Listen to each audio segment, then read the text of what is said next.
As you can see, it is a beautiful day in South Texas for the 5th flight test of Starship. Good morning, Star people. I'm Kate Tice. And I'm Jesse Anderson, and we are joining you live from SpaceX Hawthorne with a big crowd here this morning. It's been roughly 4 months since our last Starship flight, and we've got a big morning ahead of us.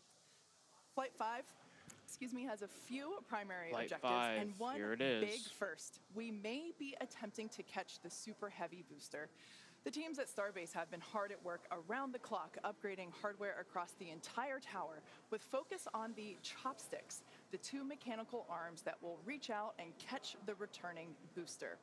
We're only going to attempt the catch if everything on the booster and tower checks out after launch, but either way, excitement is definitely guaranteed. Definitely.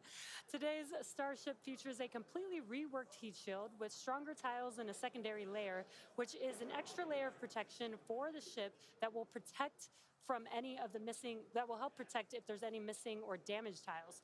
Now, not only did we replace the entire heat shield with our newest generation of stronger tiles for today's flight, we'll also be flying a handful of aluminum tiles that are there to help the team understand the thermodynamic environment during re-entry. All right. If you were with us for Flight 4, you'll know how hard those heat shield tiles worked during the ship's re-entry. Oh, yeah. Did they ever? As you can see there, brought to you by they work incredibly SpaceX hard. Starlink. This big heat shield rework that we're talking about promises to increase the likelihood of Starship being better protected during controlled re-entry as it heads towards its flip maneuver Starship. and landing burn for a soft splashdown on sick. target in the Indian Ocean, wait. just like we did in Flight 4. And we'll have to wait and see. Day today, Keep your fingers crossed. But we may have some new views in store for you today as well. Right, like all test flights, we want to learn as much as possible, and views of Starship during all phases of flight help us to keep improving the vehicle for recovery and reuse. Now, thinking forward to when Starship is flying regularly, it will take the heaviest payloads to space, land humans on the moon again after more than half a century, and ultimately fly people further into space than ever before. And getting there will require us to rapidly iterate and fly often, which is why we're working so hard to scale rid of the fucking regulations. Yeah, the faster that we learn now, the faster we can improve and evolve Starship to achieve reliable flights and rapid reusability. We've been designing this vehicle from day one to realize a vision of having an entire city of people on Mars, something we know will take launching millions of pounds of cargo and equipment into space spread across thousands of flights. This future will require many Starships that can fly again and again, and today's flight is a critical step on that path. So buckle up your seatbelts because here we go. Here we go. The moon and Mars are not nearly as far in the future as you may think. In fact, we're planning to send Starships to Mars as soon as 2026. Yes. You might be familiar with the Starlink logo, and there you can see it on your screen. The Mars Home. It's an iconic representation of the Mars Transfer Orbit, also called the Home and Transfer Orbit. This is how fundamental Mars is to SpaceX. This transfer window, or a time when the Earth and Mars are the closest to each other, opens every 26 months and is only open for about 2 to 3 months at a time for a vehicle with Starship's power. And it just so happens that the next Mars transfer window opens in 2 years towards the end of 2026. Yeah, lining up a launch to Mars is similar to how we launched to the International Space Station, where we time launches to match the station's orbit. If we didn't do this, we'd need more propellant and more time to get there. Exactly. So the first opportunity that we have to fly Starships to Mars, we plan on doing it. These first flights to Mars will be uncrewed and will test the reliability of landing intact. If those landings go well, the first crewed flights will follow soon after.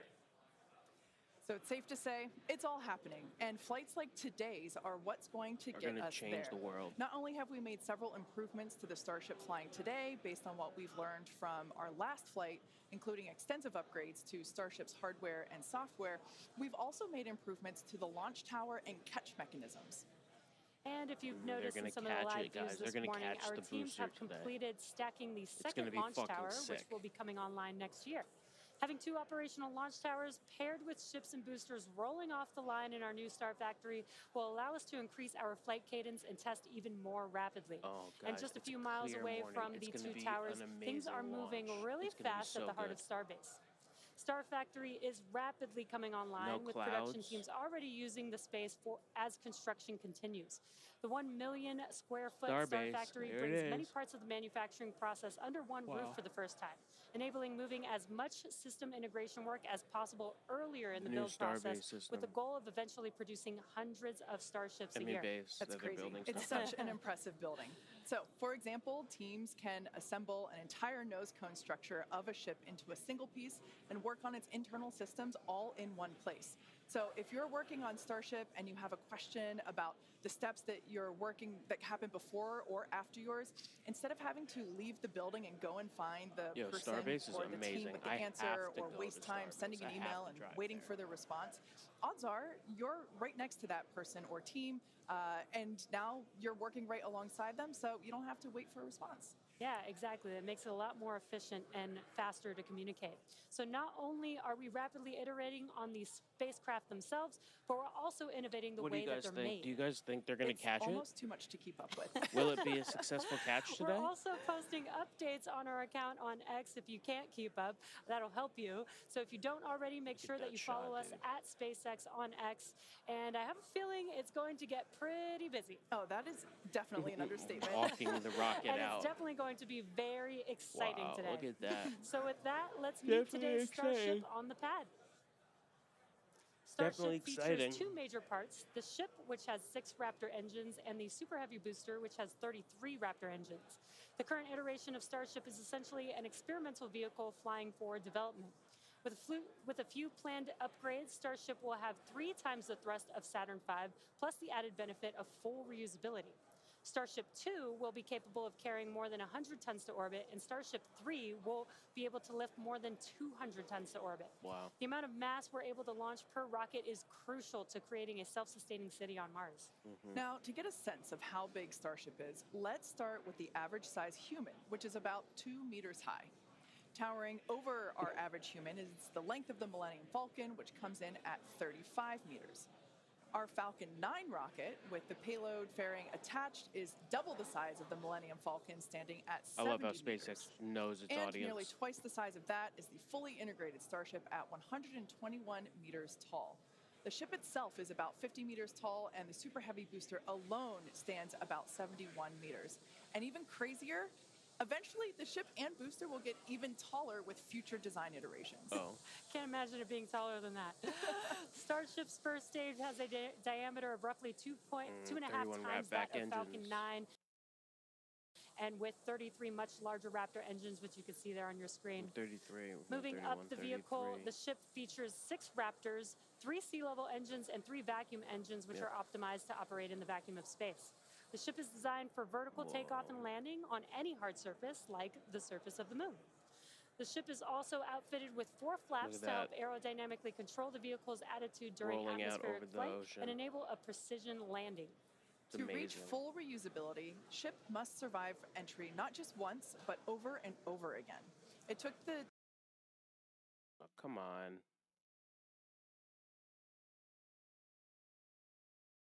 teams at SpaceX about 3 years to develop the heat shield on Starship, and develop that we did. There's no way my internet is shitting right now. The bed.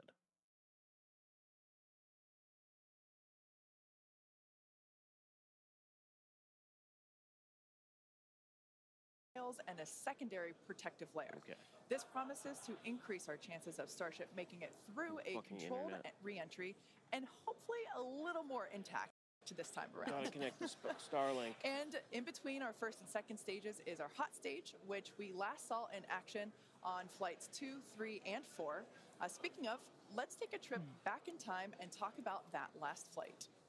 On June 6th, Starship successfully lifted off at 7:50 a.m. Central Time from Starbase, Texas. Oh my God. Cleared the launch tower and went on to accomplish several major milestones and firsts.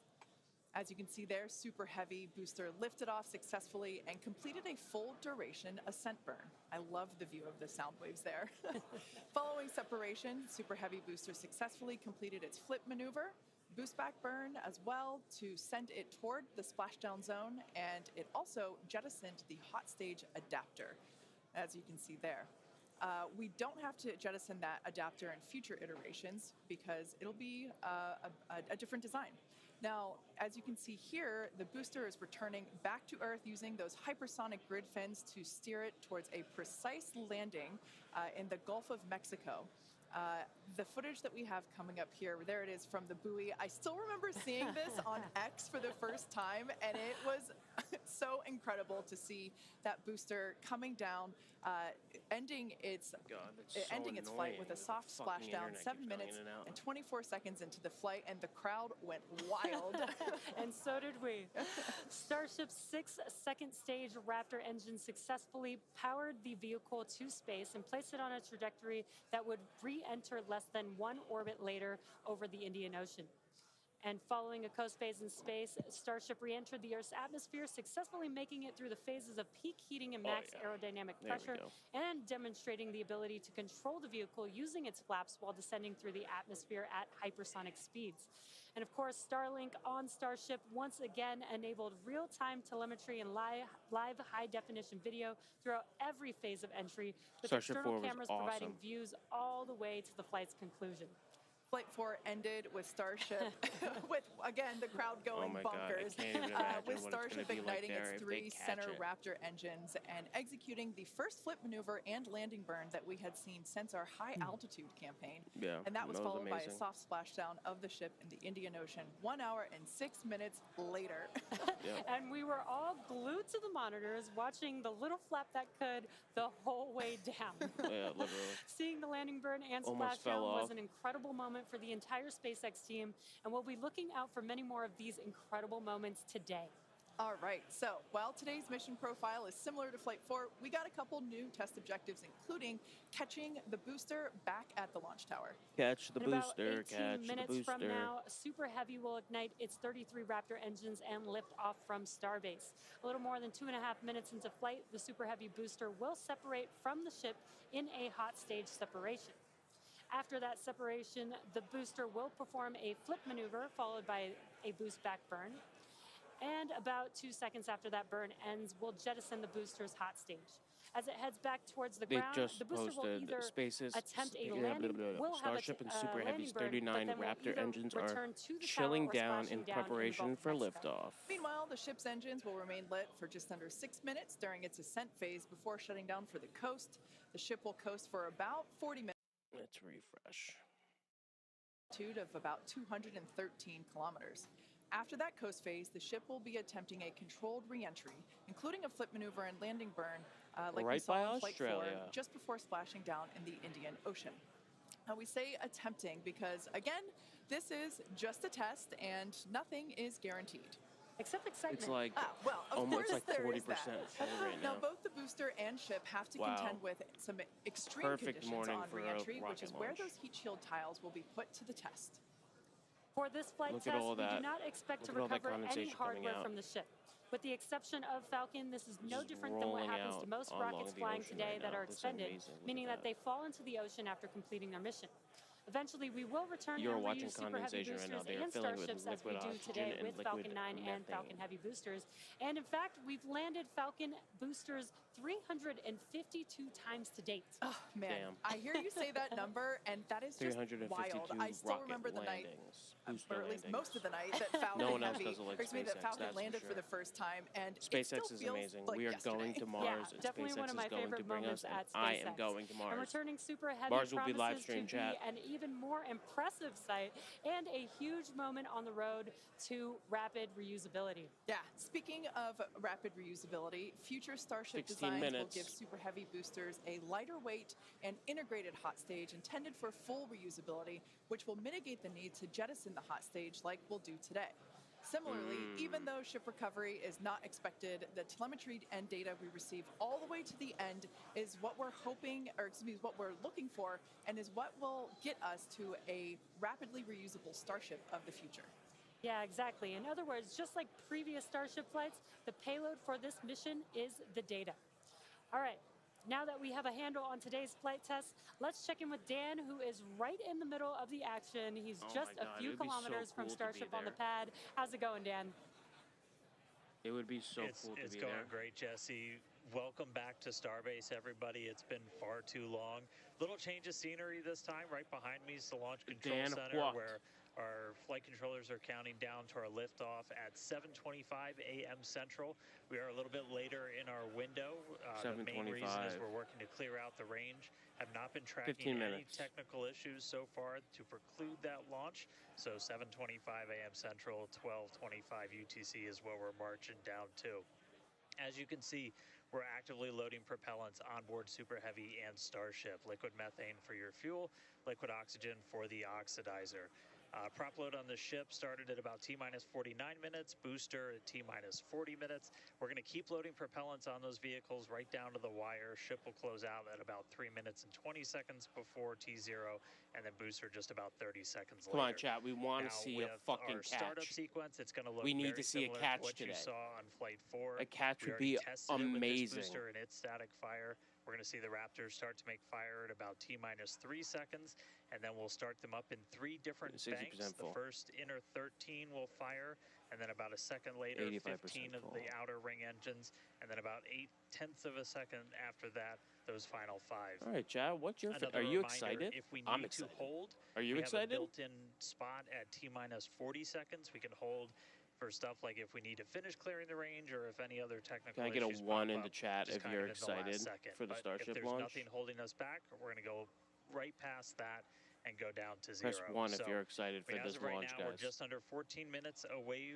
from liftoff, not working any technical issues. Range is expected to clear. We're just clearing out a few more boats.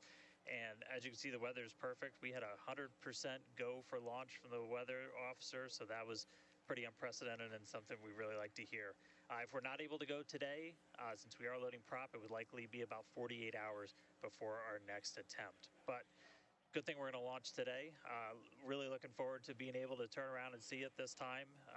Counting down to 7:25 a.m. Central, and I'll see you guys in a couple minutes. I'll send it back to you in Hawthorne. Thanks, Dan. Now, one of the most exciting objectives for Flight 5 today is attempting to return the booster to the launch site that you see right there, and it will be caught by the tower. We refer to this simply as booster catch. As you've heard us say, Starship and Super Heavy are designed to be rapidly reused, which is why we've developed a novel way of returning the vehicles that leverages the same hardware we use for stacking ahead of flight. Right now, when we recover our Falcon boosters, they either return to a separate landing zone on land or to a drone ship in the ocean, both of which require time to transport the vehicle back to the launch site. In order for us to achieve truly rapid reusability, we need a quicker turnaround, and you can't get much faster than returning the launch vehicle right back to the launch site where it needs to be in order to launch again. For today's booster catch attempt, while there are thousands of criteria that need to be met, there are 3 primary gates that will be in play. In order to proceed, automated checks have to indicate we have a healthy booster and a healthy tower, and the flight director must issue a manual command, which is informed by manual checks from the flight control team. If this command is not sent prior to the completion of the boost back burn, or if automated health checks show unacceptable conditions with Super Heavy or the tower, the booster will default to a trajectory that takes it to a landing burn and soft splashdown in the Gulf of Mexico. Now, thinking to the future when we're operational, after a booster returns to the launch tower, it will be inspected and reloaded with propellants, and then ready to launch another ship to orbit. For today's test, however, we're only going to attempt the catch, like Jesse said, if everything on the booster and tower checks out after launch. And of course, we will let you know as soon as we know if it's a go. We're going to be listening very keenly for that call out. Now, as always, we accept no compromises when it comes to the safety of the public and our team. So to that end, the area all around the pad and the flight path are cleared well in advance. Exactly. A lot of things have to go right in order to line up the booster catch. So don't be surprised if we don't attempt the catch today. Either way, today's flight will generate data that will continue to inform our future flights and help us get to that operational cadence. Yeah. Oh, you can't forget what else it will generate. Are you thinking what I'm thinking? I mean, I was going to say a sonic boom. What's up, Bulldogs? Good morning. Oh, I was going to say excitement, but that's a really good reminder. Now, if we do make it to a catch attempt today, Super Heavy may generate a sonic boom upon its return. And that's basically a brief thunder-like noise that we hear when an aircraft or other object travels faster than the speed of sound. anyone that has been in the area for a Falcon 9 land landing in Florida or California, or even some space shuttle landings, may have heard one of these. Generally, the only impact in those surrounding areas of a sonic boom is the brief noise, with variables like weather and distance impacting if or how the sonic boom is heard. Here's a brief look at how these sonic booms look and sound on Falcon. I know a lot of people will be excited when they hear the sonic boom. Guys, this is fucking and these awesome. are going to provide quite a show. I love hear rocket. those sonic booms. I love rocketry.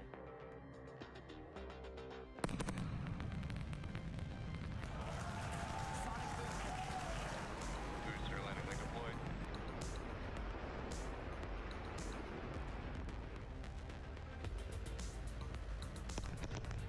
That sonic boom is great for us.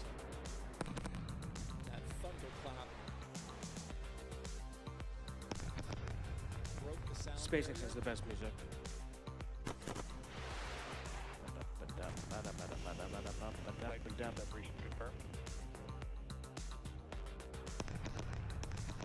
I was there. Just heard the 2 sonic booms here in the room. Booster landing confirmed. 352 landings. As our test flights continue, we plan to demonstrate ship-to-ship propellant transfer, which will be important in preparation for Starship taking astronauts to the moon as part of NASA's Artemis program. SpaceX will perform one uncrewed demonstration flight before NASA's Artemis 3 mission, which will be the first human surface expedition since 1972. Check. Also, in preparation for missions to the moon and Mars, we're gaining tons of knowledge from our human spaceflight missions, including free flyer flights like our recent commercial astronaut mission Polaris Dawn. Polaris Dawn was the first of up to 3 missions in the Polaris program, which is demonstrating new technologies, conducting extensive research, and will culminate in a flight of Starship with humans on board. After nearly These 5 are both days SpaceX in orbit, employees. Dragon and the This is 4-person Dan Polaris Poteet. Dawn crew safely splashed down on September 15th off the coast of Florida, completing the first human spaceflight mission of the Polaris program. The Polaris Dawn crew performed some incredible firsts during their mission. Dragon and the crew reached 1,408.1 kilometers, the highest Earth orbit ever flown, and the farthest humans have been from our planet since the Apollo program. The crew also performed the first ever commercial EVA, or extravehicular activity. And as you can see there, they were wearing the new EVA suits that we developed here in-house. That's so crazy. This was an incredible moment to see Jared and then later Sarah emerge and perform this EVA with Earth behind. Now, in addition to this incredible spacewalk, they also conducted about 36 research studies and experiments from 31 partner institutions, including NASA. And in addition to all of that, they also tested Starlink laser-based communications in space. 7 minutes, chat. 7 minutes for launch. Is invaluable, much like the data that we're going to see after today's flight test of Starship. So we're coming down to T-minus about 7 minutes. Let's check in with Dan. Hey, thanks, Kate. So yeah, we're right at about 7 minutes away from launch.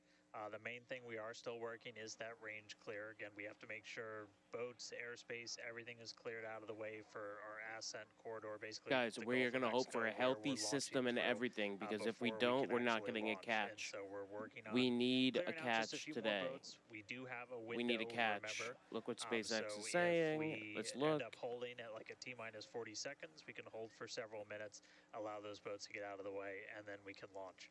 Our window is right here. The primary test 7:30 objective will be Central, attempting so the first ever return to launch site and catch of the Super Heavy booster and another Starship re-entry and landing burn. We're coming up on finishing prop load on both vehicles, header tanks. Look, I don't even follow Joe Biden. Fuck you, Joe Biden, loser. Landing burn. And again, we're going to be closing out all of the prop it's load happening. at about T-minus 3 minutes, 20 seconds it's for the fucking ship, happening. and just 30 seconds later for booster. One kind of cool thing to talk about, so the folks in launch control behind me, after liftoff, they're going to have some pretty special tasks today. If we're going to go through with the catch, they're going to be doing some really detailed inspections just visually of all of the different tower systems, a lot of those things that we upgraded, just to make sure that we are in the right posture to actually proceed with the catch. So they'll be working kind of fast and furious behind the scenes to inform the flight director's manual command to send the booster back. So if we hear that command being sent, that's going to. What? Otherwise, if we don't go today, as you guys talked about, there is a chance. And if we don't send the booster back, we'll do a landing burn and a splashdown in the Gulf. And then that's just another landing burn to All right, pray. more We are data, going to learn pray more lessons for from, and then we'll come back and try to catch again on the next one. But please, rocket gods, as of I right hope now, that we're coming SpaceX up on 5 will catch minutes. There is a chance that we'll hold or extend into prayer, the end guys. of our window, so don't be surprised if that ends up happening. But if those boats do get out of the way, we are just about 5 minutes away from launch. So I'll check back in just a moment, but back over to you, Kate and Jesse. So they have to wait for Thanks, Dan. Our rapid iterative development. There are boats out there right now because it's a public beach. So people are watching from all over. And they have to send out notices to mariners a few days before when the launch is going to be. But since it's happening, they have to get rid of them now. Otherwise, they're going to fuck up the launch. So if your buddies are in the boats out there, tell them to leave. An acceptable level of technical risk on our vehicle and pad in order to learn as fast as possible. We accept no compromises when it comes to the safety of the public or our team. So that is to say, this is only the 5th of many future flight tests of Starship before it becomes fully operational. You might remember the Starlink panels that are incorporated into Starship, and you can see them there on your screen, those rectangular panels on Starship's nose cone. Right there. Starlink brings us These the are the Starlink panels in space and on re-entry, and also helps deliver us the critical flight data engineers need to continue development. In addition to enabling our rapid iteration on Starship, Starlink is also enabling life-saving communication here on Earth. SpaceX is sending tens of thousands of Starlink kits in response to hurricanes Helene and Milton, and providing free service through the end of the year to have a whole array on that ship. The Starlink team also worked with T-Mobile to activate our direct-to-cell satellites to provide basic texting on T-Mobile and emergency alerts for all phones and carriers of those in affected areas. If a phone connects to a Starlink satellite, it will have 1 to 2 bars of signal and show T-Mobile SpaceX in the network name. We're also watching Everyday SpaceX's Astronaut and constellation has not been fully deployed, so these services are being delivered on a best effort basis.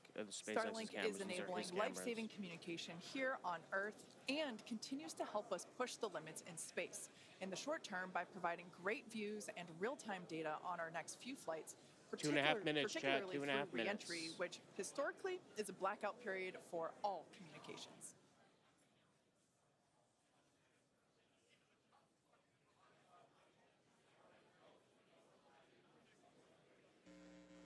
All right, so we're coming up on 2 minutes, 30 seconds away from launch.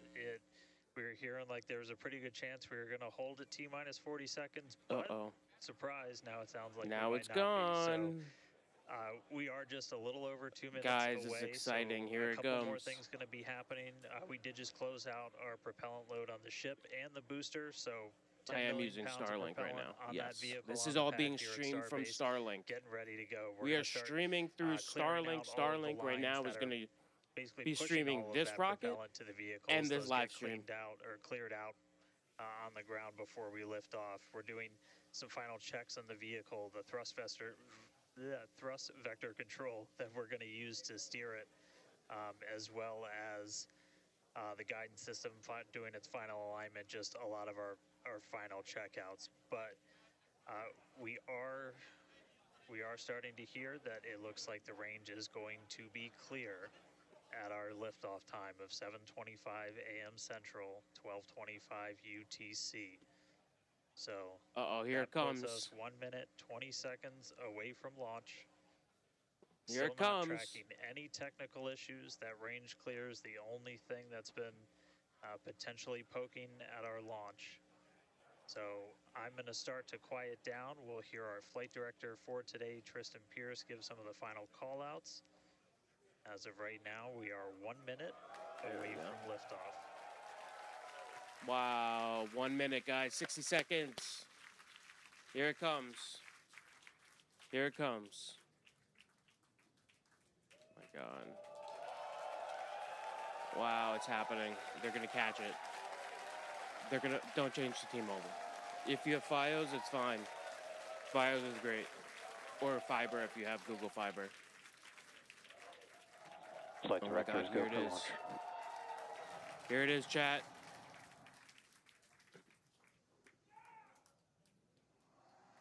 Best words you could possibly hear. 20 seconds away from 20 seconds.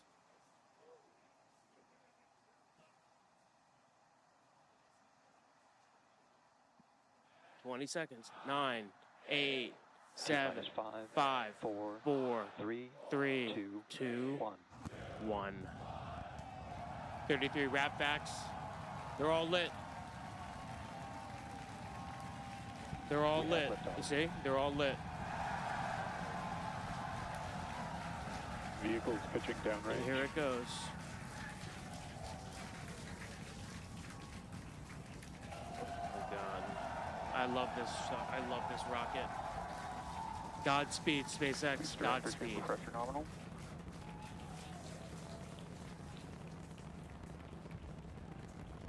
.600 kilometers an hour. Look at this. Rebels just starting to reach us here at launch control. Almost 1,000 kilometers an hour. Come on. Booster and ship, avionics power, telemetry nominal. 33 Raptor engines. Yes, it is. Ripping through the atmosphere. A minute in. Max Q. Now pass through the maximum aerodynamic pressure, the most stress the vehicle's going to see on the way uphill. Now it just gets easier for the flight.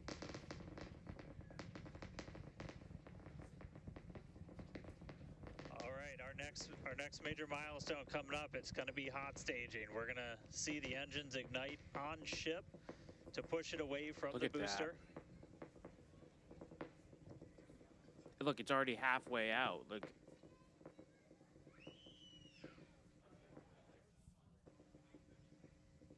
Oh my God, a minute 40.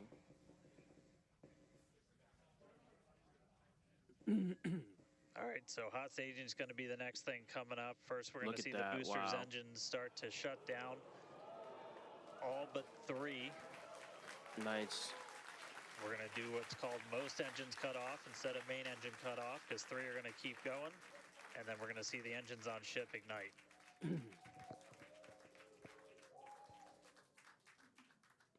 Right now, the tower team is doing their go-no-go. Brought to you by SpaceX and Starlink.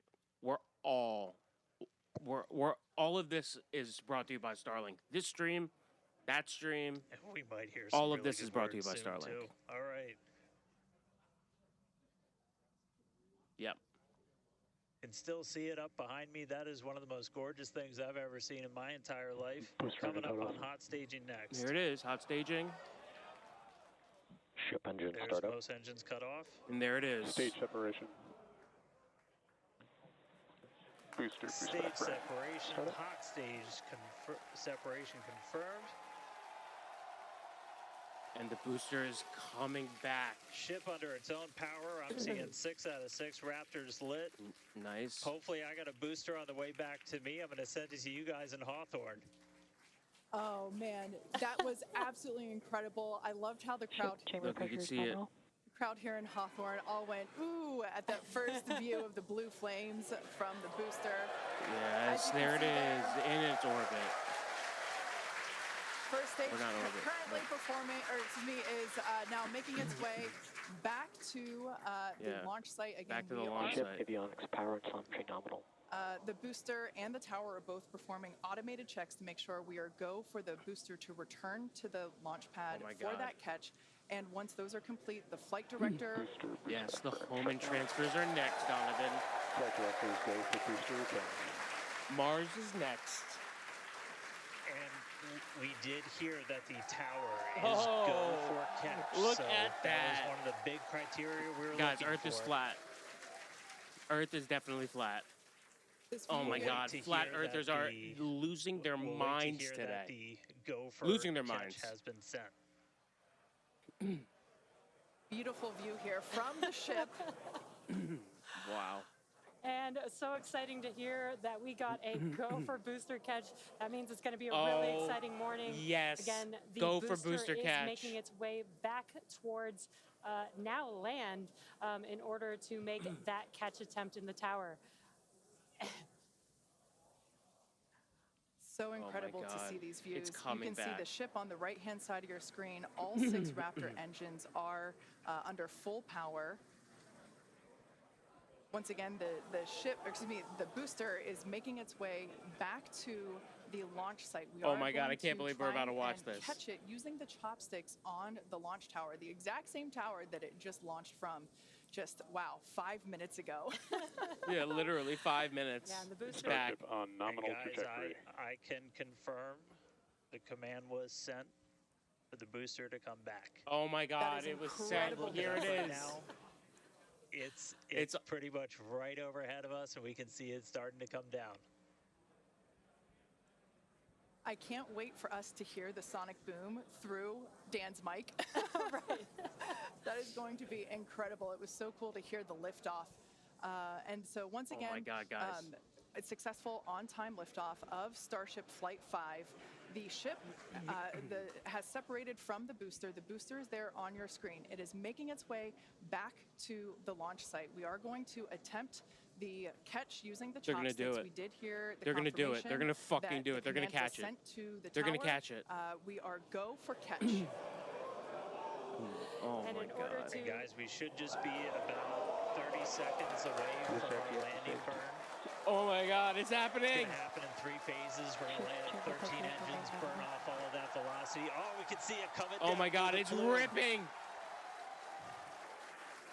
Booster coming in hot for booster catch. It's ripping. Look at those. Look at the engines. They're fucking on fire. Oh my God, here it comes. You can see how fast this vehicle is moving on the left hand. Oh my God, here it comes. Here it comes. Oh my God, they did it. They're doing it. We're now down to 3 Raptor engines. We can see those chopsticks now in here. Oh my God. Oh, it's gonna hit the tower. It's gonna hit the tower. Oh my God, they fucking got it. Oh my God, they did it. They did it. Oh my God.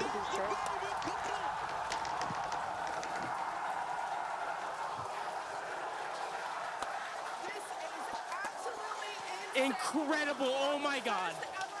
Oh my God. The super heavy booster back at the Oh my fucking God. I can't believe that just happened.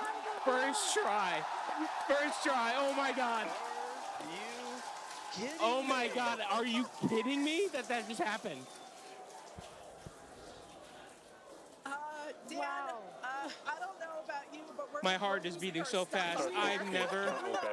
Oh my God. I'm they sorry, just caught that. Even in this day and age, what we just saw, that looked like. What did we just watch?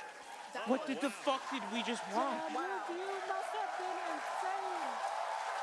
Oh my God. We are still going wild over here, over there. They're still. Folks, this is it's on fire. A day for the engineering history books.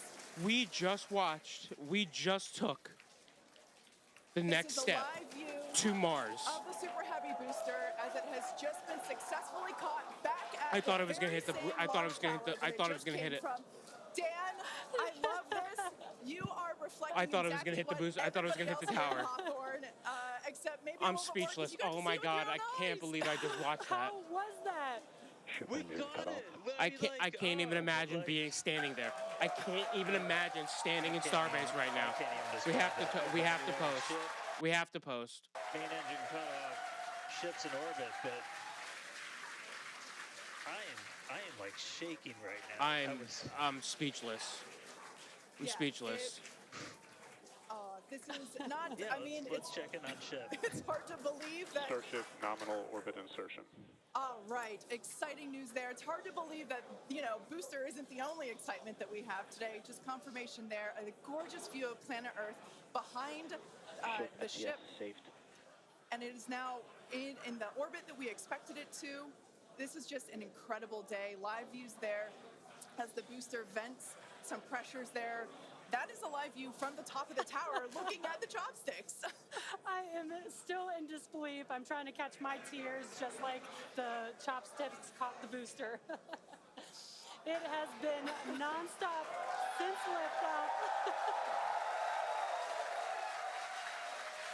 We are all so excited about everything that's been happening so far this morning. With the booster having completed its job for today, I don't even know what to say. I don't even know what to say. For the next 30 minutes, all the engineers deserve every single love. Guys, everybody should be tweeting at SpaceX right now and posting at SpaceX and congratulating every single engineer and team member that was a part of this moment of history right now. Humanity has taken the next step to Mars. Today, humanity has taken the next step to Mars. We'll be sure to bring those to you live. Views or no views, we'll see you back here at 2+40 minutes for coverage of Starship's re-entry, flip maneuver, landing burn, and splashdown.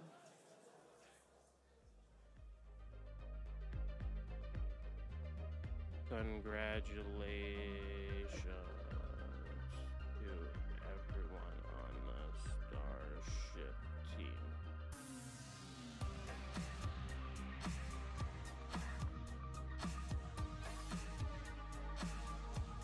Wow. Guys, that was amazing. That was the most incredible thing I've ever watched.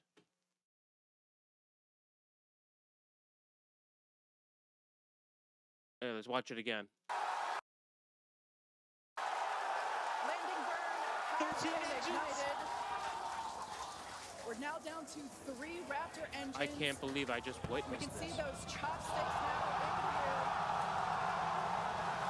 in the air. I thought it was gonna hit the boost. I thought it was gonna hit the tower. I thought it was gonna hit the tower. This was such a hard angle to see it at. Look at that. Look at that angle it's coming in at. I swear to God, I thought it was gonna hit the booster, the tower.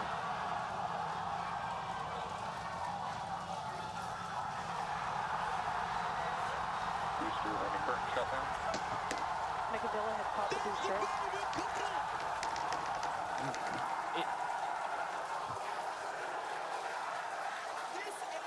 I can't believe we just watched that on test 5. We have successfully caught. By the way, everybody is shitting on. Everybody shit on Starship. Everybody.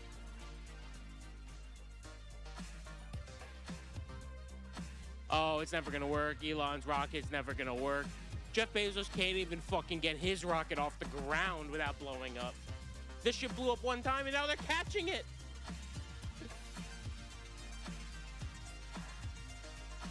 The most epic moment in human history of 2024. Look, there it is. Fucking caught. They caught the booster. I literally am speechless. I can't believe that they caught the booster. What an epic moment for all of human history today.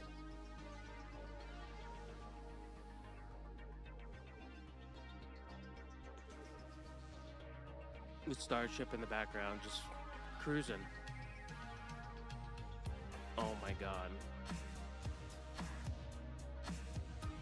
13 minutes. That happened within the booster took off. And 6 minutes later, they caught it. We have witnessed the first steps to Mars and the next steps of human spaceflight. I don't think people understand how big this is. This was the single biggest moment in spaceflight history since landing on the moon. Look, there it is, caught.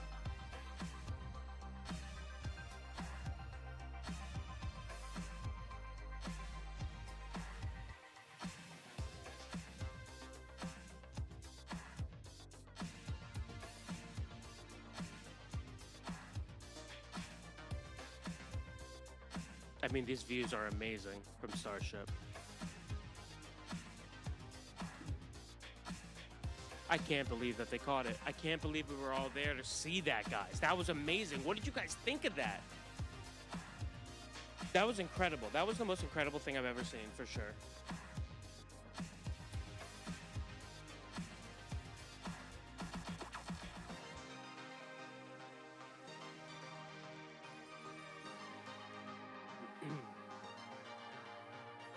What a beautiful day for a launch and catching of Super Heavy Booster. Wow. I'm shook. I really am. I'm shook.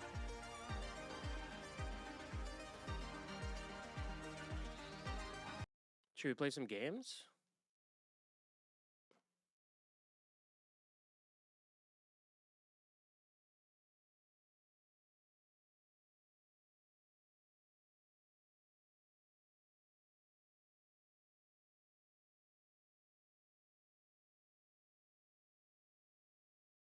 All right, let's play some games, shall we?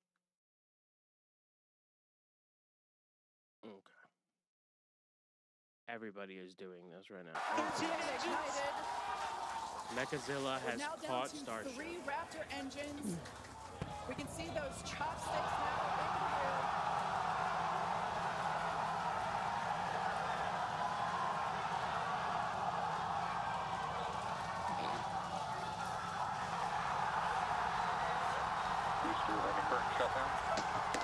Mechazilla has caught the booster. Mechazilla has caught the booster.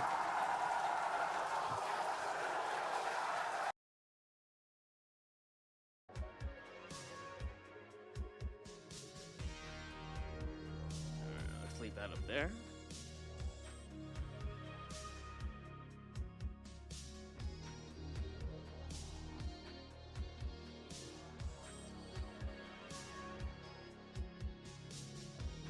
Wow.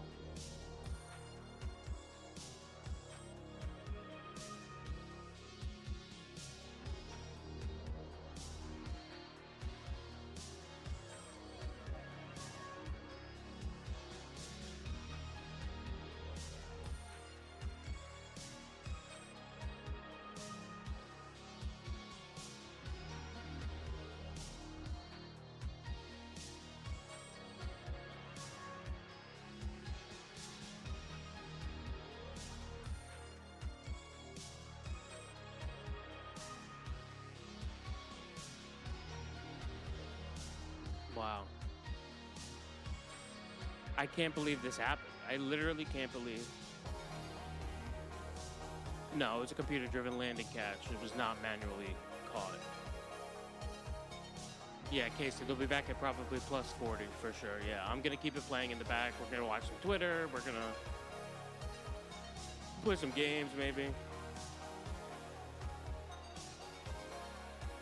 Tesla semis.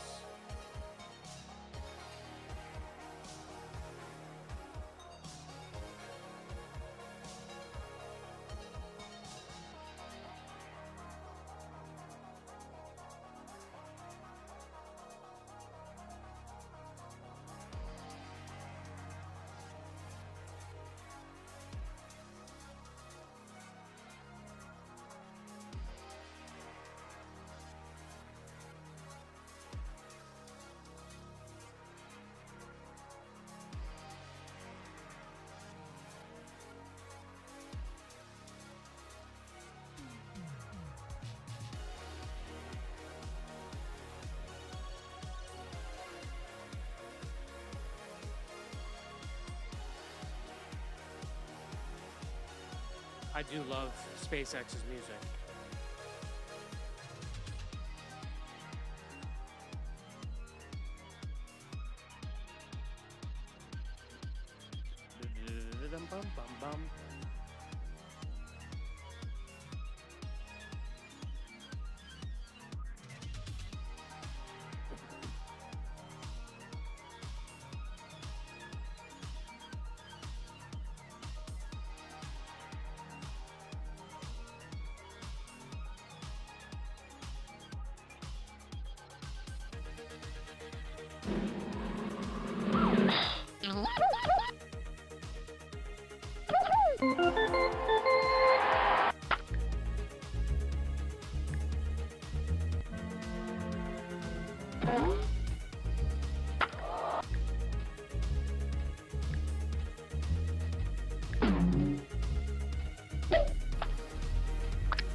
I want this to go bigger.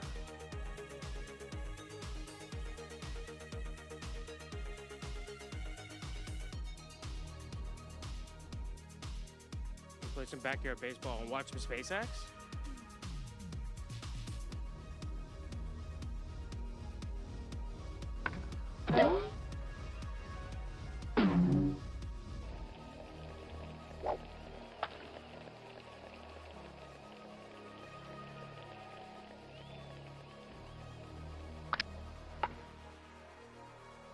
The starting pitcher today, I'm gonna get you better. Sheila.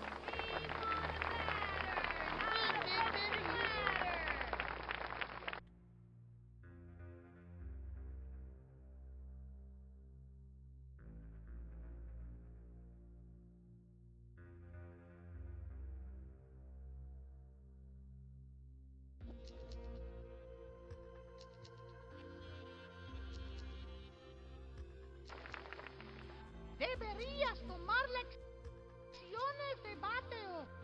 Hey, batter. He winds the pitch. Come on, let's the swing. Action. Foul. Nobody out. Nobody out. The stretch and the offering. Another strike. Slow. Get out of here, Sheila. Don't try this at home, kids. 0-2. Right. He's Come on. Pitch on the way. Strike 3. Get and he has fanned the batter. See ya. What I'm gonna be. I can't believe it. I can't believe that they caught the booster. I still can't believe Tina Herrera steps up to bat. I literally can't believe that they still caught it. Takes the strike. Papa wheelie. And delivers. Swing. Oh, catch that. Yeah, Kenny. She's out of there. Omar Stefano steps up to bat. All right, Omar. Spitball. He's ready now. Throws it. Oh, got the juice on that one. 2 out. From the windup, Nice and low. Come on. Swing. A bouncing ball. Pitcher makes the catch. Out. Throws it over to first. What?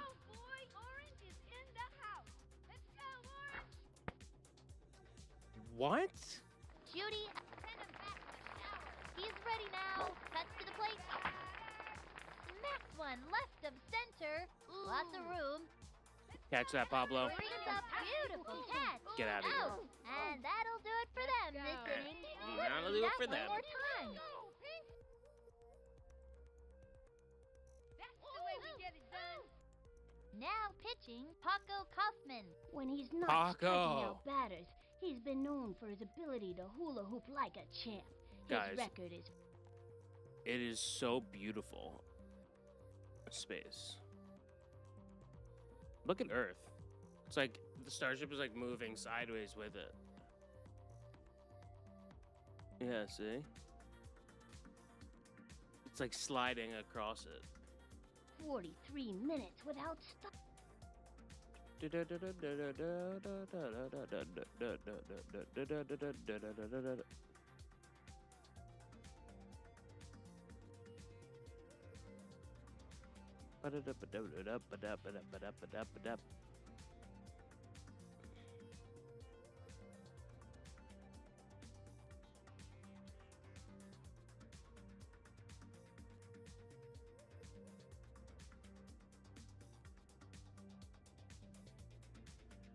Yeah, guys, that was, I'm shocked. I'm still shook by that catch.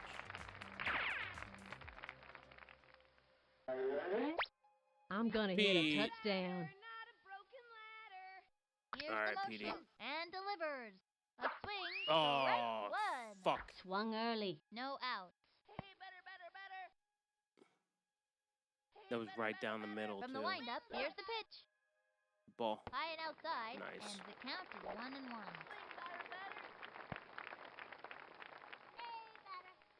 From the windup, fires. Swinging. Oh, get out of here. Bouncing ball. Paco, watch your get kneecaps on fucked, those idiot. things. I crushed that one. Line drive that. Pablo Sanchez stepped in. Bump, bump, bump, bump, bump, bump, bump, bump, bump, bump, bump. Pablo. Here's the motion and the throw. Ball. That was ball one. Runner on first. Trying to walk me? Trying to walk me? He's ready now. And the delivery. That's a foul. 1-1.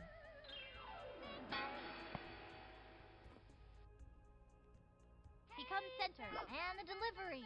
Low ball two. And Guys, I want to go to space so badly. I can't believe they just caught that. And the offering, another strike. I really can't today. That was the most amazing thing I've seen in a long time. First try. He comes center. Here's the pitch. That's all, folks. Fucking Pablo. ¿Qué pasa aquí? ¿Qué pasa? Keisha Phillips, turn it Keisha. This kid wants a piece of that ball. Baseball been very good to me. Ball.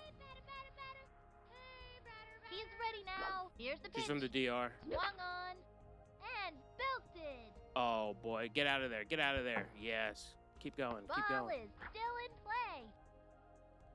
Lands on third. Oh, Pizza Speed Demon. Into Pizza second Speed with a Demon. standing double.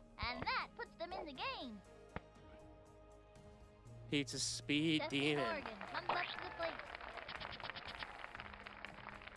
All right, PD.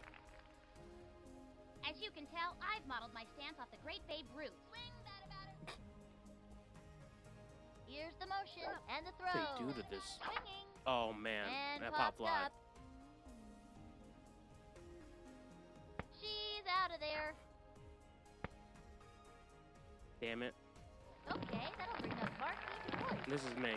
Damn fit, cause this one here is going plumb out of here. Plumb out of here.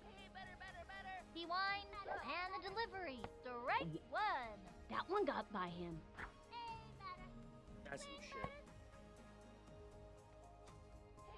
Takes the stretch. He throws it. That was ball one. Sweet.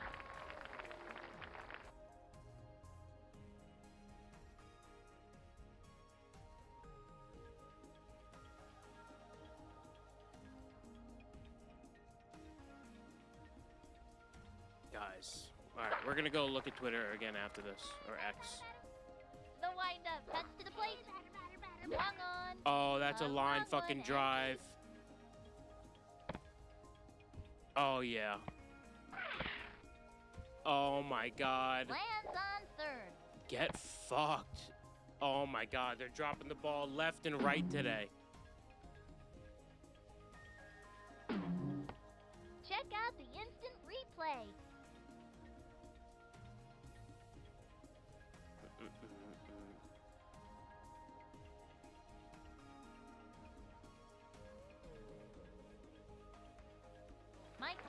Mikey Thomas.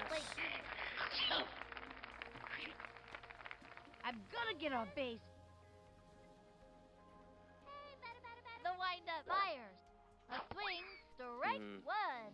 Runners on first and third, 2 outs. Hey, batter. He's ready now. Throws it. Oh, that's a rocket. Fly. That's a rocket. Move over, Sputnik. This puppy's headed for orbit. Say goodbye, Ma. Looks like with this one's Starship, gonna be raised going by to wolves. fucking orbit. Score. Sweet as candy, I tell ya. I like candy. I won't be in Everybody Jupiter, likes Florida candy. today, no. That's why Halloween is such a popular holiday. I'm in New York. And they've scratched out another run.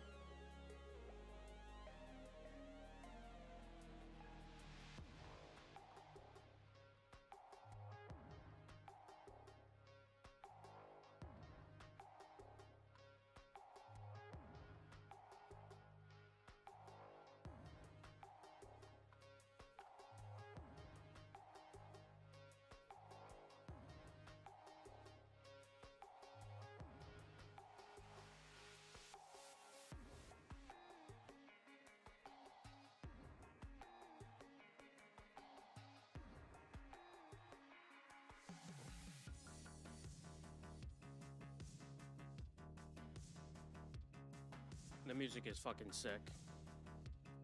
All right.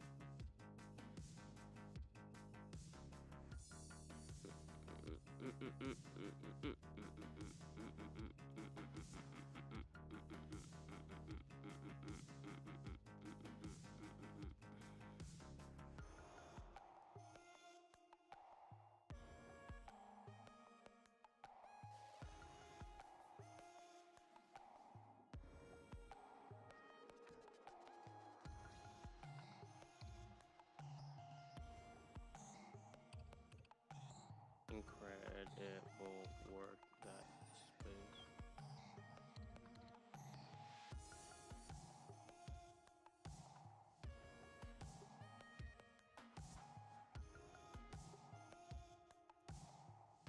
SpaceX is definitely going to be worth more than Tesla. After that,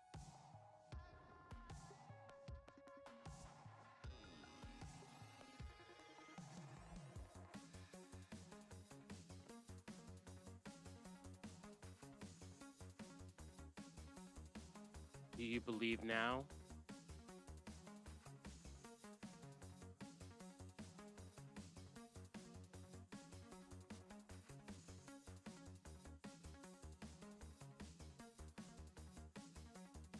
Guys, I'm going to Mars.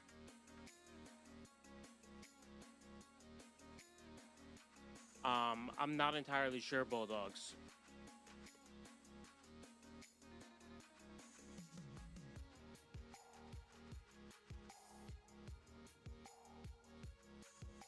California officials cite Elon Musk politics in rejecting SpaceX launches.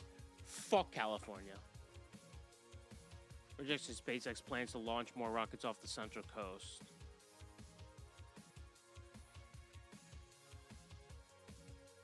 California Coastal Commission rejected the Air Force's plans to give SpaceX permission to launch 50 rockets from Vandenberg. Fucking California, a bunch of idiots. I hate California.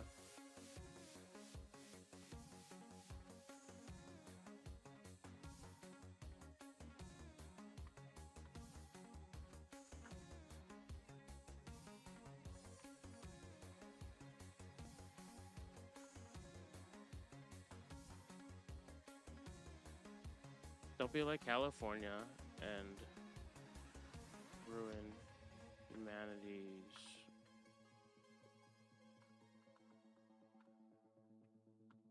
just because Elon won't kill babies and support women in men's sports.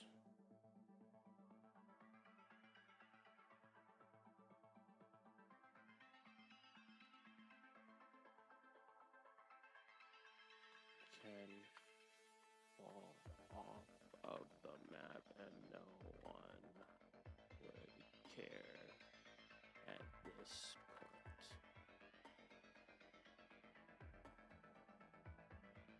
Fuck California, a bunch of communist idiots in that state anyway. Ah. You wanna play the Starship game?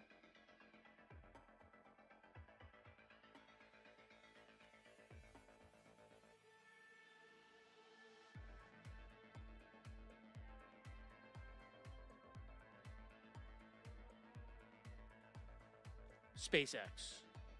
Starship. The game.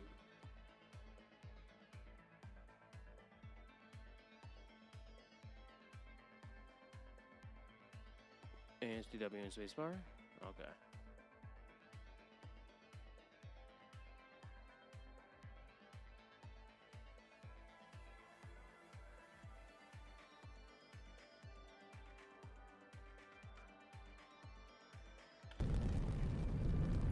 Oh, yeah.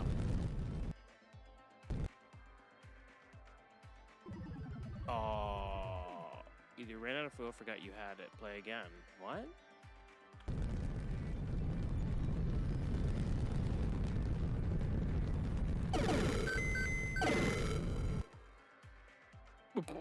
What?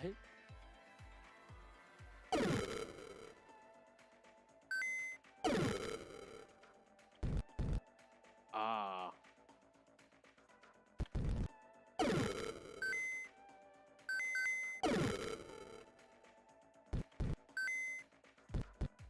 Ah.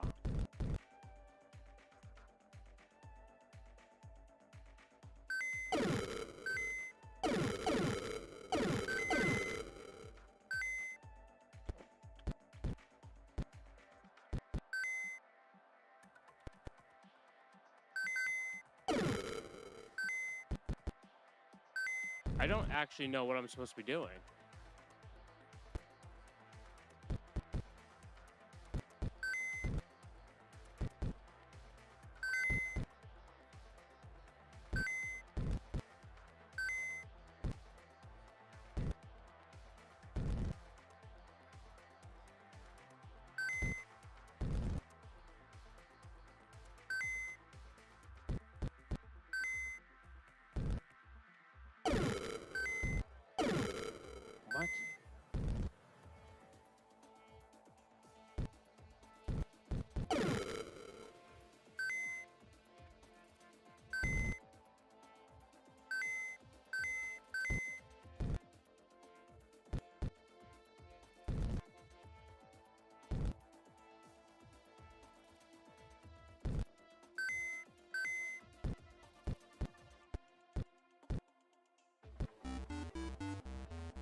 Minus 9,000 points.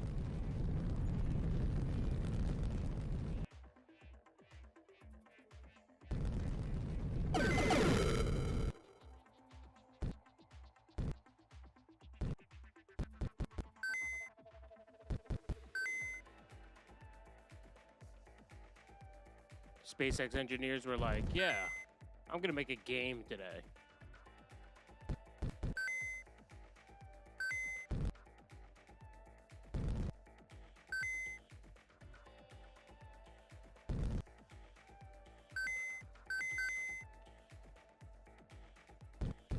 Oh, we're 100%ing this right now. Oh, never mind, I lied.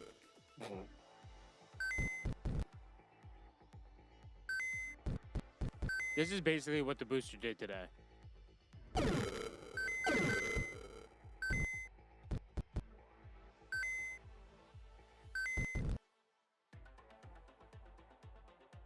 Oh, good save. Good save. Starman.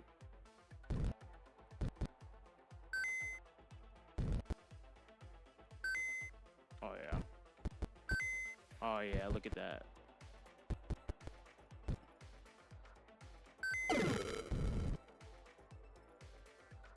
Oh, I guess I have to... Every time I boost back, I lose points.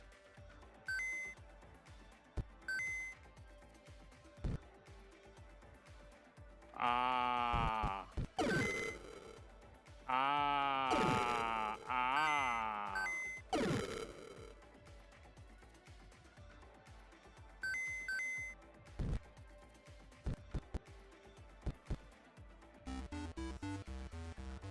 Bum, bum, bum. Bum, bum, bum, bum.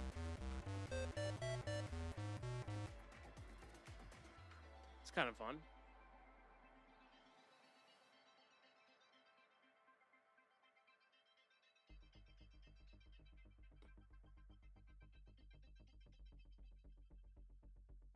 Whoops.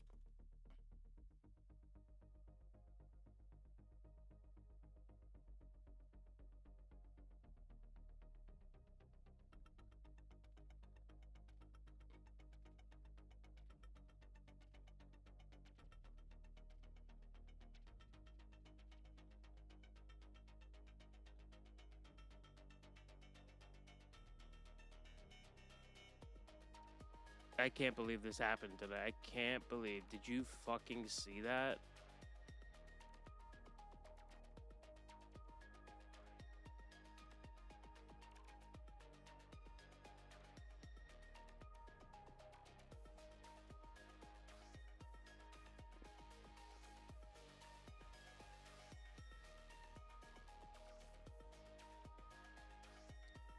The Starship should be landing soon, so let's see if it does the boost back burn too. Sheesh. Godspeed. Welcome back to Starship's 5th flight test. It has been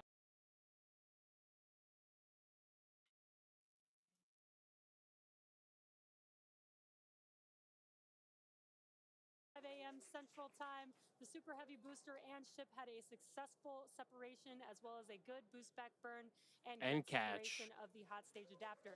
The Super Heavy booster then completed the landing burn with 13 Raptor engines igniting and slowing down the vehicle perfectly for Mechazilla to catch the Super Heavy booster for the first ever land. Oh my God, I'm buying the shirt. I'm buying the shirt right now.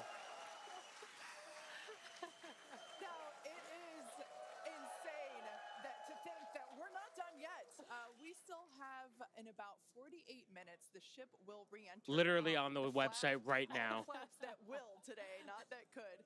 The ship will re-enter the Earth's atmosphere. Now, as a reminder, one of the main goals of today's test flight is for the ship to make it through the extreme heat of re-entry and to do so in a controlled manner. We learned a lot about this phase during Flight 4 and, as a result, completely reworked the heat shield, but more on all that in just a minute.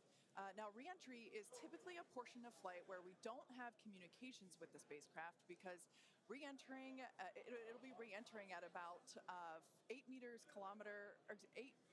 kilometers per second, or about 5 miles per second of roughly orbital velocity. Now, those speeds, the spacecraft moving through the atmosphere results in friction and creates a plasma field around the vehicle.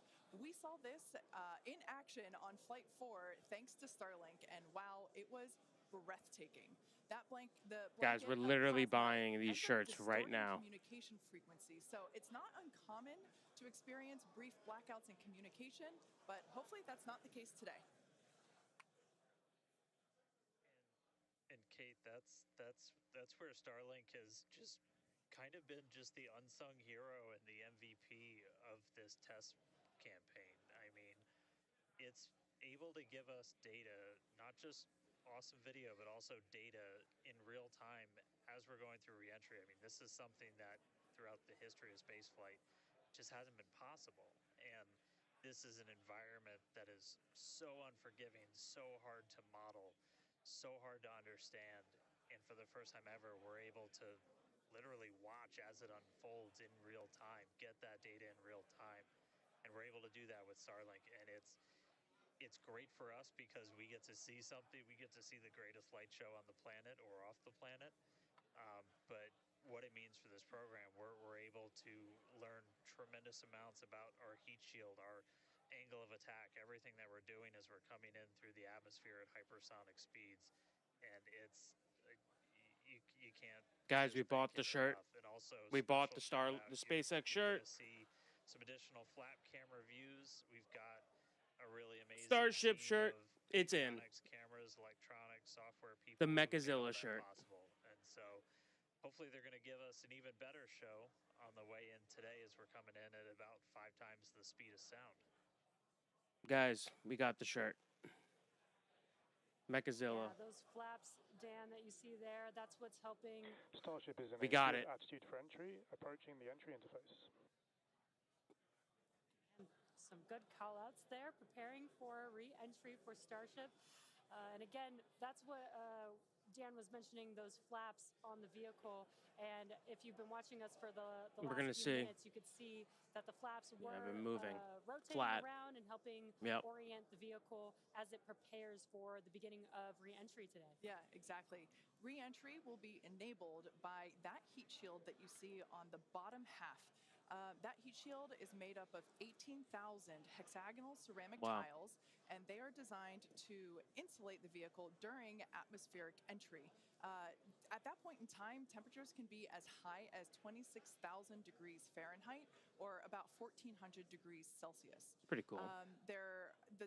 This is a new heat shield, by the way. They had an old heat shield, they redid it and revamped it, and this is the new heat shield. And fun fact that I think is just incredible in terms of scale, but the heat shield alone on the ship has a total mass of 10.5 tons. Wow. Which is crazy because these things are 20,000 really pounds.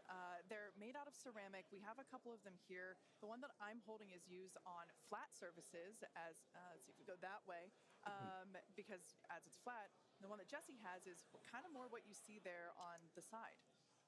Yeah, exactly. And rounded. Having these different shapes, the flat version and the curved version, allow us to cover a lot more of the surface area of the vehicle.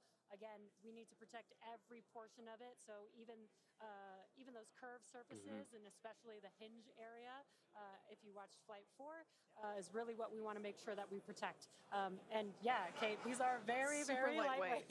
But when you put 18,000 of them together, they add lightweight. up to 10.5 tons, which is incredible. Now, we did mention earlier that the heat shield has been here it comes. Here we're starting. Enter the atmosphere, remains on a nominal entry trajectory. That's plasma, everybody. This is plasma right now. You're seeing the atmosphere burn. To build up on the side. It's not quite full plasma yet, but we are starting to see that color indicate that the heat is building up on the heat shield.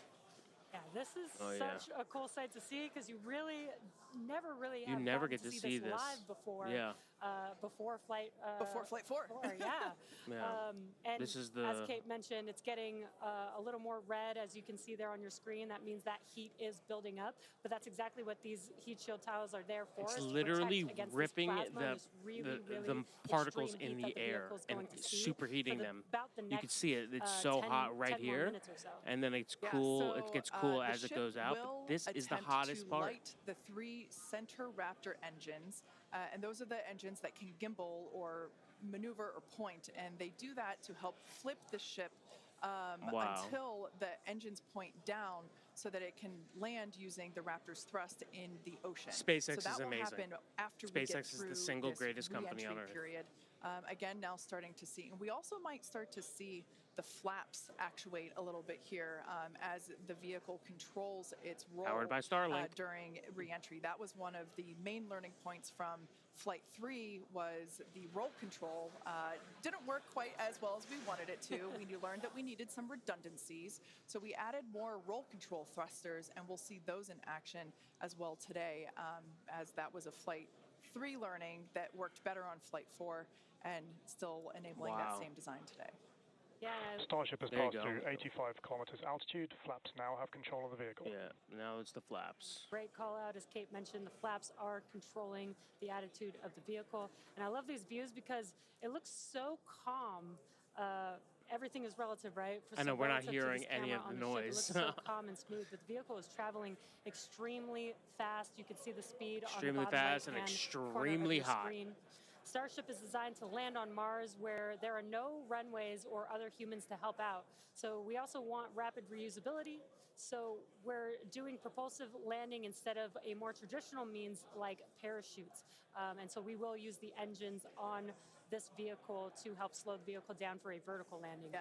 Now, entry is going to basically happen in 5 phases. The first is low drag that lasts for about 3 minutes. Next is high heating, and that beginning when heating increases above the it's getting deeper into the atmosphere right now. Breakup limit. That lasts for about 10 minutes. We then have high dynamic pressure. Starship will continue to slow down and experience increased aerodynamic loads during that phase. You can see it slowing down pretty quickly now. And that will happen before reaching Mach 1, about a minute after. Starship is approaching 26,000 kilometers per hour. Trajectory.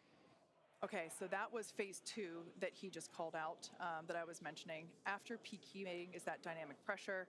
You see now, you can see it's going through the atmosphere and it's lighting all the particles on fire. Last about a minute after leaving the hypersonic area, and then we go into subsonic, and then of course landing burn. Wow, what an incredible view. What an incredible day. The colors are so amazing, and the colors actually also tell you a little bit about the temperature that the vehicle is seeing as well. Yeah. So I think that's pretty cool that we get this amazing live visual. Look at that. Speaking of live visual, the flap, we have more views, more cameras the little flap that could. Starship, as Dan mentioned a few minutes ago. We are hoping that all 4 flaps will stay more intact than they did last time. We did make some changes to the design in order to help enable Starship is now experiencing peak heating, remains on a nominal entry trajectory. Okay. Great news there that Starship is continuing along the path that we intended it to fly. You can keep track with how fast it's going. This has to land in the water, and it will be one of the most successful. It will be the single most successful rocket launch since landing on the moon. Of your screen. And guys, this is where we're really going to see a lot of those improvements from Flight 4 really come into action. You guys kind of talked about, so it's called the static arrow. Those are kind of the poke out points on the flaps.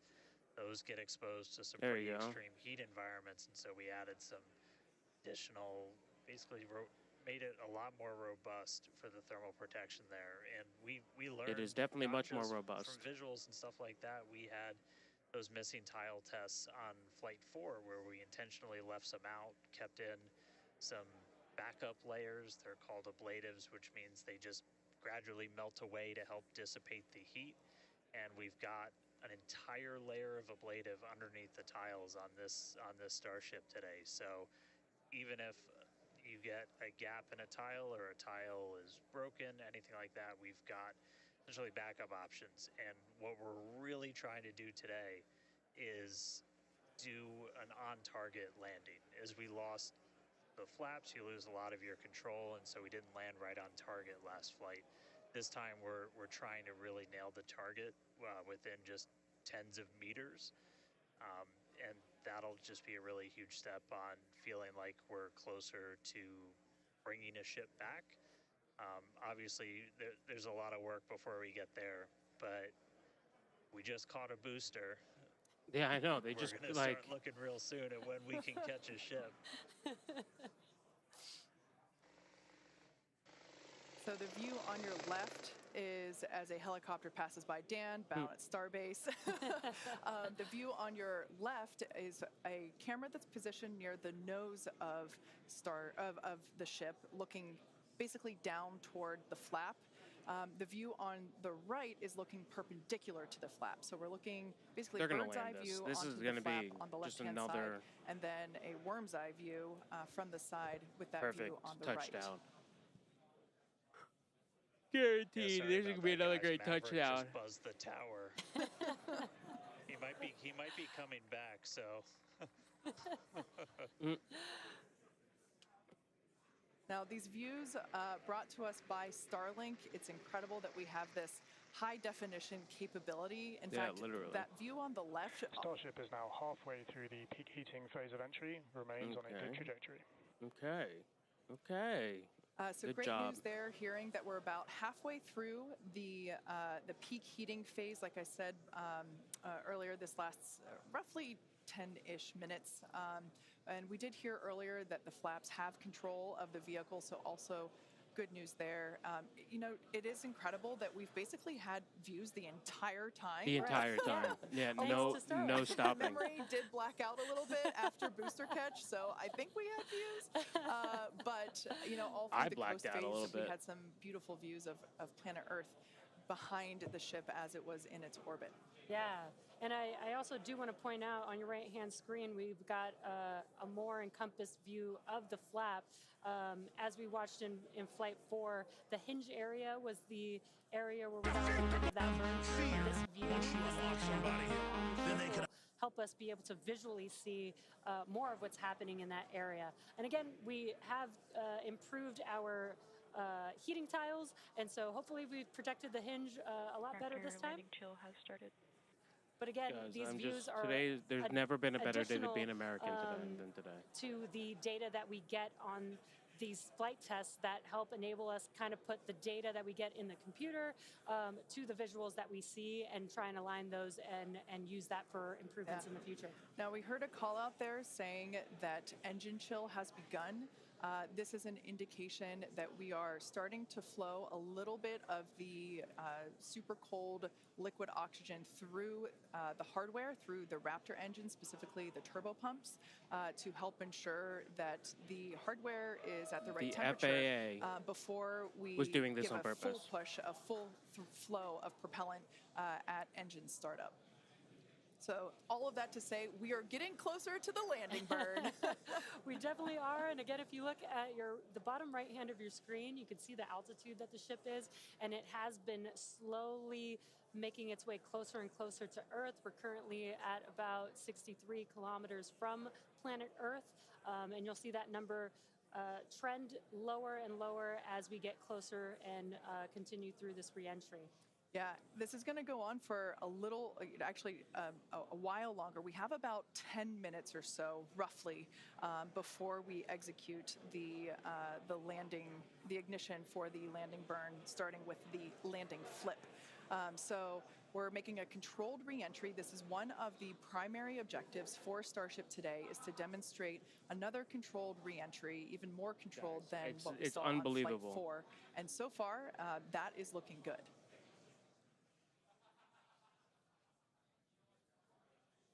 And then as we start to really get lower, we're going to start seeing the atmosphere's effects start to take place, and that's there we go. When we'll be dropping our look at the metal changing color. To the speed of sound, you'll heating see the up. flaps start to maneuver. We were able to do a landing burn on Flight 4, which kind of caught all of us off guard. It was pretty incredible after seeing the flaps survive through. And we're going to try and do another one on this flight today. We tweaked it a little bit, so we're going to try and splash down at a little bit of a gentler angle this time instead of just kind of hit the water and fall over. And the goal with that is try and keep the ship intact, and then if we're able to then get some additional video of it, again, that's just more data, and everything we can see, everything we can get extra, like it's a coming couple down extra fast seconds or now. minutes of data coming from the ship after Starship has splashdown. passed through the peak heating phase of flight, approaching maximum entry dynamic pressure. Okay. All right, Max we're Q coming up. Peak heating coming up is basically Max Q Part 2, where we're going to hit kind of that part of the curve where we're still moving really fast and the atmosphere is just dense enough that we're feeling the most pressure.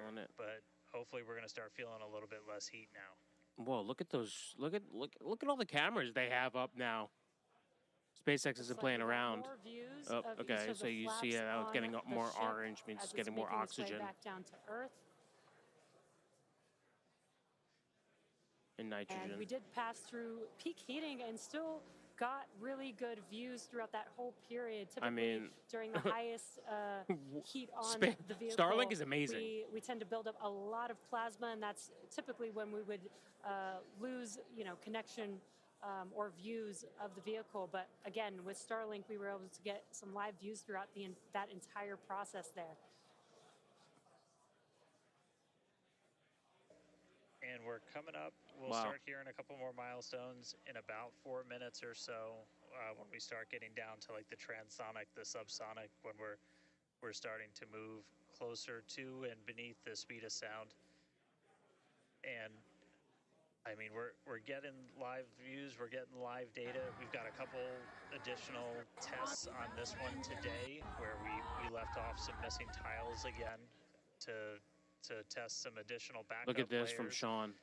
We also have, I don't know if we can still quite see them in this view, but you may have noticed we had some kind of silvery looking tiles on Starship as well. I'm going to the next launch.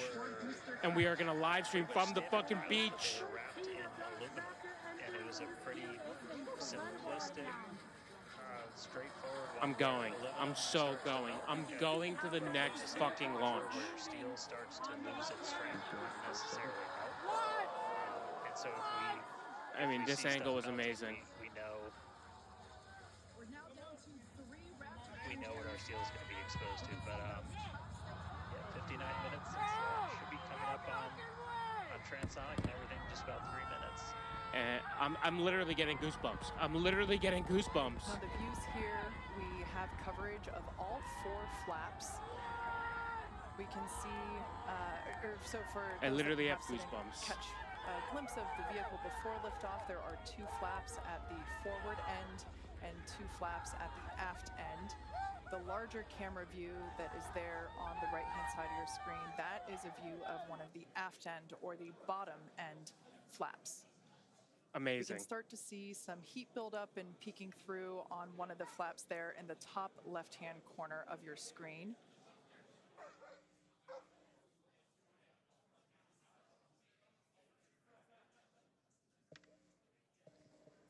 Once again, Starship now at T+1 hour and 9 seconds into its flight today, re-entering the that's Earth's fucking atmosphere. insane. The amount of heat Currently that about 45 the little flap that above could. the surface of the Earth, now 44.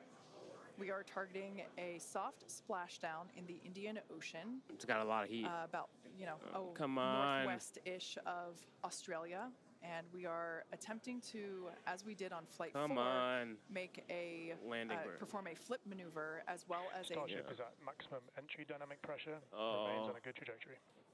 Look at that heat. Right, look so at the heat tiles there. on like fire. Dan said earlier, this is basically Max Q Part 2. Oh, so this is come the on. Greatest amount of aerodynamic loads that the vehicle will experience during its flight. It's coming back through the Earth's atmosphere. It was above the Earth's atmosphere in space where there was no friction. We can obviously see heat as a evidence of that friction buildup. The atmosphere is actually helping to slow the vehicle down. If you're watching the telemetry in the bottom right-hand side, right-hand corner of your screen, it's you can slowing see down that a lot. speed decelerating rapidly. It's nighttime in Australia right now. Now, the 4 flaps on the ship help steer the vehicle, and one of the main objectives for the ship today is to demonstrate controlled re-entry during this phase of flight, this re-entry phase. You crazy son of a bitch, you did it. We have 6 engines on ship, but we only need 3 of them, the 3 True. sea-level engines. We will have that flip maneuver happen very close to touching down for splashdown. We'll do that flip maneuver, ignite those engines, slow the vehicle down immediately, and then hopefully have what we call a soft splashdown in the water. It's probably going to feel a little bit harder on the top of the surface of the water, but it'll look pretty gentle. Yeah, and like we said earlier, we hope to have some more views, even of that phase of the flight. So fingers crossed that we can bring those to you. We are hoping to splash down softer than we did last time on Flight 4. Right now, Starship continuing to make its descent back to planet Earth. Starship is at Mach 2, remains on a good trajectory. All right, great news there. That tells us that the vehicle is traveling twice the speed of sound. So we will then, the next call out that we'll hear is that it is, traveling about the speed of sound. And then we will hear a call out that that will be the call out that it is transonic. And then we will hear another call out saying that it is subsonic, meaning going slower than the speed of sound. Starship is transonic. There it is. So at this So at this point in time, we say transonic because certain parts of the vehicle, like the flap that you see on your screen, might be experiencing airflow faster than the speed of sound, while other parts of the ship may be experiencing airflow. Starship is in the subsonic belly flop. All right, so now the entire vehicle is traveling slower than the speed of sound, so subsonic. The crowd here at Mission Control Hawthorne also getting excited, just like us. We're awaiting a water landing. We are going to reignite the 3 engines to perform that flip maneuver, and we're basically about a minute and a half, away from the landing flip. Yeah, the crowd's getting excited here as we get closer and closer to splashdown. Again, just about a minute away from the expected splashdown, so we should see a lot happening coming up here shortly. We're currently having a view of one of the flaps, and it is a little bit dark on your screen, but hopefully we'll get some good views of the ship as it makes that flip maneuver and touchdown for splashdown. Yeah, yeah, guys, we saw that speed drop like a rock. So we're doing a belly flip right now, or a belly flop right now. That's what's kind of, if you saw the high altitude campaign, that's the unique thing about how Starship comes back. So we've blown off pretty much all of the speed we're going to. We're essentially at terminal velocity. Starship is at 5 kilometers altitude. You spin around. 5 to go. Coming up soon. Landing burn.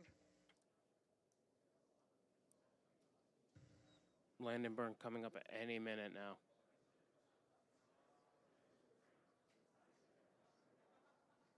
Two kilometers away. Starship is on target. Approaching landing burn startup. So keep an eye on the bottom right-hand side of your screen as well. Here we go. That will be the indicator when the Raptor engines ignite, if we are unable to see that illumination ourselves. Landing burn startup. There it is. Wow. Starship Flight 5 was a full success. There it is. There's the water. Just behind the ship.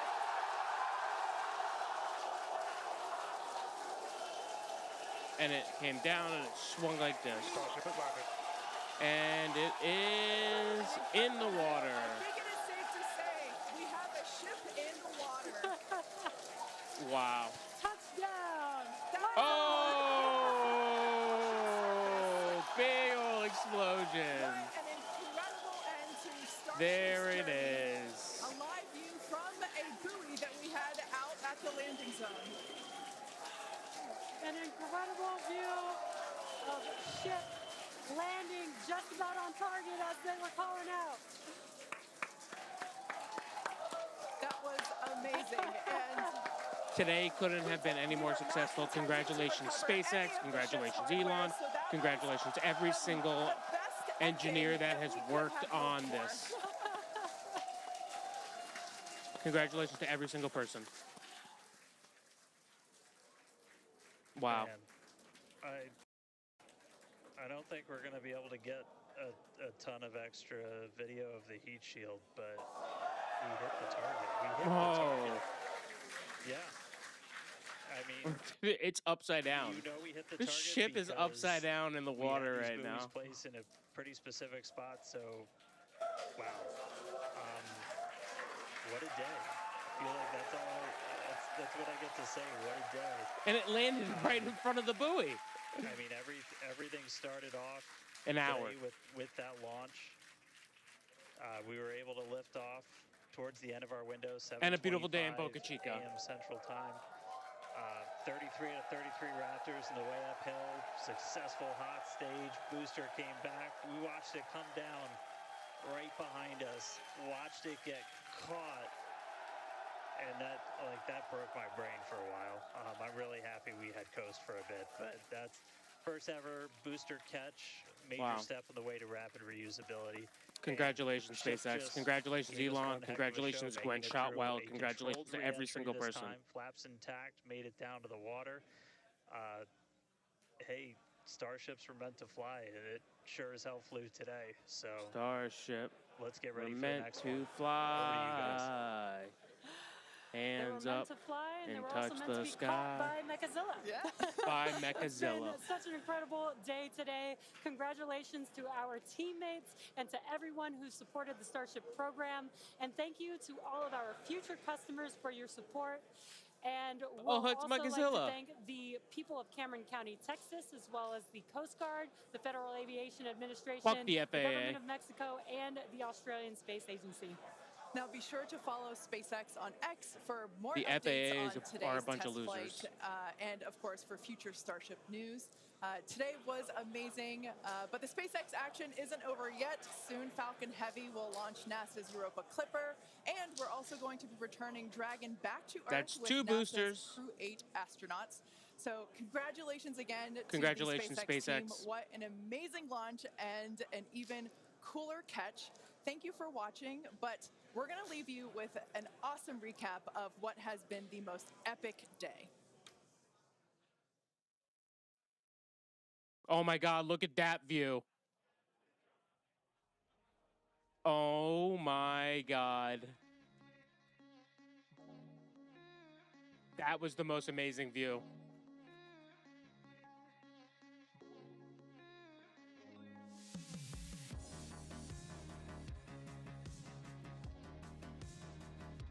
I can't believe that we just witnessed this today. Congratulations, SpaceX.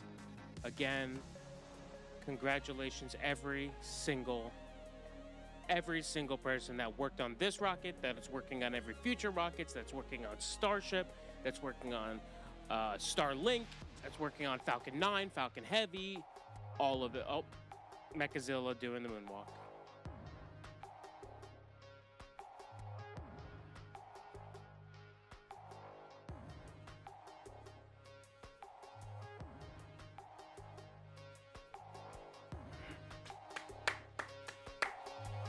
Great job, team. Great job, SpaceX, and everybody involved. Ba-dum-bum-bum. All right, guys. Thank you all for coming to watch on the most amazing day in human spaceflight history. SpaceX has officially caught Starship. They caught the booster.